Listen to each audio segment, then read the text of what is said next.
একটু যাচ্ছি চাকলা। আমরা আগে কিছু না বলে আগে চাকলা যাচ্ছি। এ বাপরে দিঘায়। তো hey guys, welcome back to my new blog.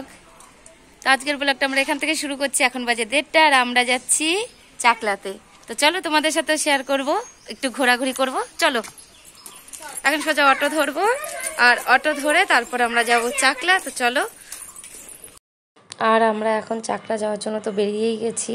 আর এখান থেকে অটো ধরতে হবে। এই যে আমরা অটোটাও ধরে নিয়েছি। অটো ধরে সোজা চাকলা। এখান থেকে ভাড়া হচ্ছে গিয়ে একটু কমই নেয়, কিন্তু আমাদের বাপের বাড়ির থেকে কাছে আমি এসেছি, আমার বান্ধবীর বাড়ি, তার সাথে আমি পৌঁছে গেছি চাকলা। তো ও বললো তুই চাকলা যাসনি এখনও, চল চাকলা তোকে ঘুরিয়েই নিয়ে আসবো। তো চাকলা আমরা চলে এসেছি। ও এসেছে, ওর ছেলে আর আমি আর আমার মেয়ে, মানে আমরা 4 জন এসেছিলাম। আর বেশ ভালোই ঘুরলাম। মানে এত সুন্দর লেগেছে না জায়গাটা। আর আমার বাড়ির থেকে চাকলা কাছে হলে কি হবে, কিন্তু আজ পর্যন্ত আমি কখনো চাকলা যাইনি। তো এখন আমি চাকলা চলে এসেছি।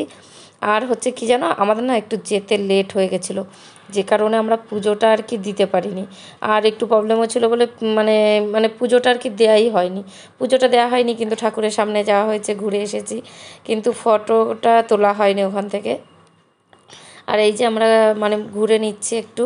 এই যে মন্দিরের সামনে চলে এসেছি, আমরা একটু ঠাকুরকে দর্শন করে নেব। ভাবলাম যে পুজোটা দিতে নাই পারলাম, পুজো দেওয়ার টাইমটাও সরে গেছিলো, তো পুজোটা মানে আমরা দিতে পারিনি। তো যে কারণে আমরা চলে আসলাম, একটু দর্শন করে নিলাম। তো দর্শন করে তারপরে আমরা চলে যাব একটু ঘোরাঘুরি করতে। তো একটু ঘোরাঘুরি করে তারপর এখান থেকে যাব। আর সত্যি এখানটায় একদম পুরো মানে এত ভালো লাগলো যেন দক্ষিণেশ্বরে চলে এসেছি। আর এই যে একটা ঘোরার জায়গা, একটু ঘুরে নিলাম গুড় করে আমরা সবাই মিলে। তো এখানে বেশ সুন্দর, এখানে হচ্ছে রেস্ট নেওয়ার জন্য বেশ সুন্দর একটা বড়, সেখানে সবাই রেস্ট নিয়েছে। তো আমরা সব কিছু করার পরে একটু প্রসাদ নিতে এখানে চলে এসেছি। ভোগের মানে যেটা এখানে দেয় আর কি, সেইটা আমরা বান্ধবীরা মিলে তো আমরা এখানে খেয়ে নিচ্ছি। কিন্তু কুপন আমাদের কাটা হয়নি, আমরা একটু ফ্রিতেই পেয়ে গেছি। কারণ এখানে একজন চেনা জানা ছিল, আর যতক্ষণ আমরা গেছিটা শেষ হয়ে গেছিলো, তো যে কারণে আমরা ফ্রিতেই পেয়ে গেলাম। মানে একজন চেনা জানা লোক আমাদেরকে বসিয়ে দিয়েছিল। তো চলে আসলাম, খিচুড়ি দিয়েছে। খিচুড়িটা খেতে বেশ টেস্ট ছিল, কিন্তু এর সাথে যে এই যে বলে কুমড়োর একটা ঘ্যাট মতো এসেছিলো, ওটার থেকে কাঁচা তেলের গন্ধ বেরিয়েছিল, অতটাও আমার টেস্ট লাগেনি।